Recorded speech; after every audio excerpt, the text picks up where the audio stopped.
Good morning, Theater 200 students. It is Monday, December 6th. I hope you are doing well. This is a review of the study guide for test number 3. Um, I posted the first part of the study guide on YouTube and also on Blackboard for some of you. Um, it is on my YouTube channel, the review for the first part of the study guide. This part, however, didn't make it. Some of you came to class on Thursday and reviewed with me there, but of course the Sumter High folks didn't get the pleasure of working with me. So I have recorded this for you, or I am recording this for you and anyone else who didn't make it to class on Thursday to take part in the review. All right, so I am then starting at chapter 7 and 8, number 1. During the modernist period of the early 20th century, Adolph Appia and Edward Gordon Craig helped reshape ideas about the art of theater. What were their theories? Adolph Appia, Swiss theater artist, director, more so of a designer. Adolph Appia utilized parts of the set to create settings, environments, levels. He recognized that working with the flat surface of the stage and using and having that stage be inhabited by moving actors, there needed to be some sort of variation on the stage. So for that reason, he figured out ways to incorporate, and now this was not necessarily in a realistic design. It was more abstract, but by using steps and levels and platforms, creating an environment that he then used light to even further accentuate. That's what Adolph Appia is most known for, his contribution in scenic design and stage lighting. He was able to use light in a way that made it all seem to work together. Not that it didn't prior to that, but that was something that his focus was on. Edward Gordon Craig, on the other hand, had more of an approach to the idea of production and the function of the director. Edward Gordon Craig was an actor at one time, but over the years his opinions about actors kind of changed. He kind of felt that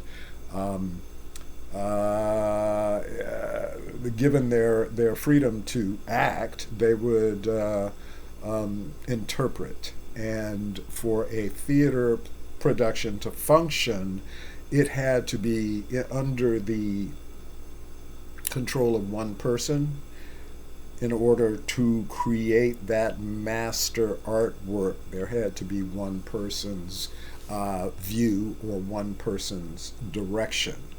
But that's basically what these two men contributed to the theater and their art of theater, the art of theater during the early part of the 20th century. Number 2, which 3 artistic movements arose during World War I?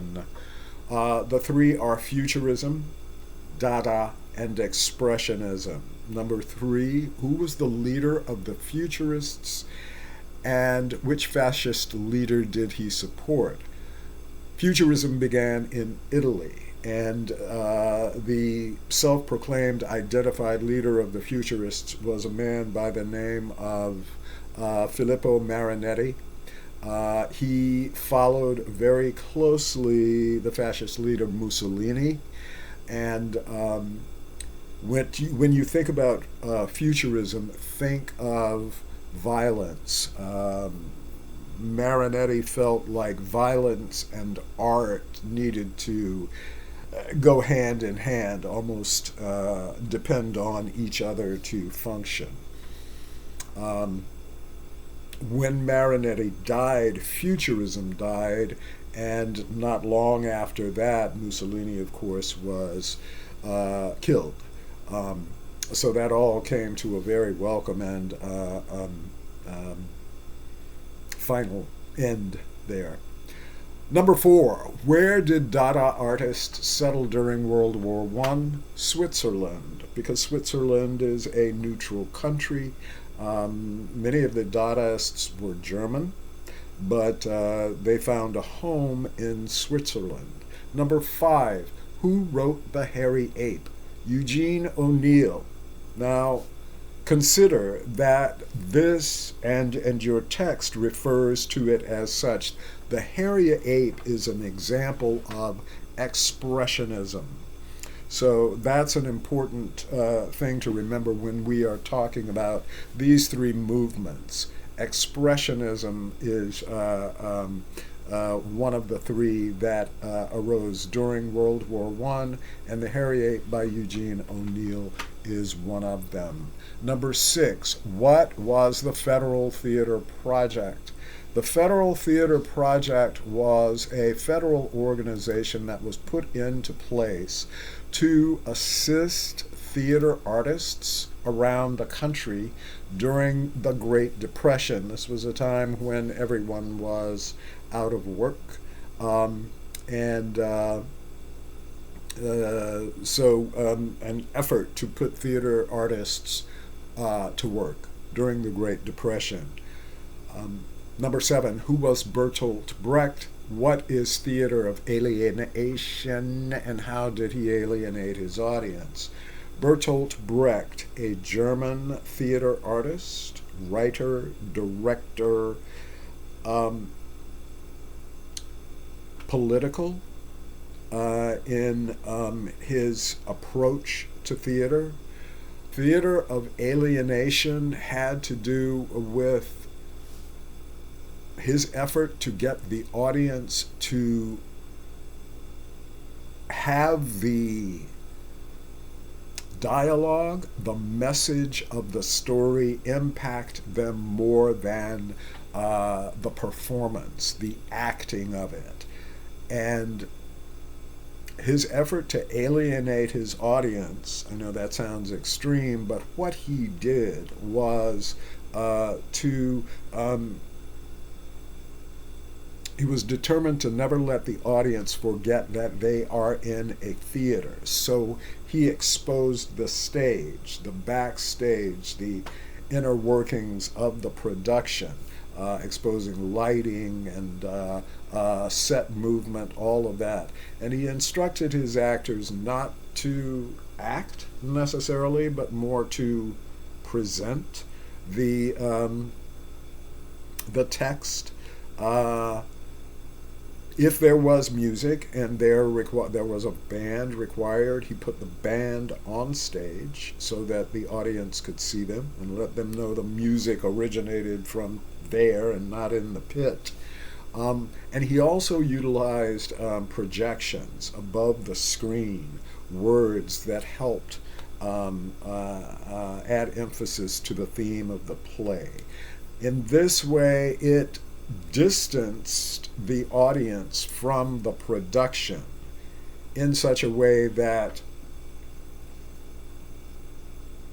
the message of the play itself was received more so than, we investing something emotionally, some emotional, empathetic response to what we're seeing on stage. Number 8, who led the theater of cruelty movement? What type of theater was performed? Antonin Artaud, Artaud, a Frenchman. And the type of theater that was performed in the theater of cruelty was what we call theater of confrontation. It was confrontational. Artaud was very interested in getting to the what went on in the unconscious mind. So if there were elements, if there were things about the person that they repressed. He felt that his confrontational theater would bring it out and in some way or another help heal that person. I'll be back.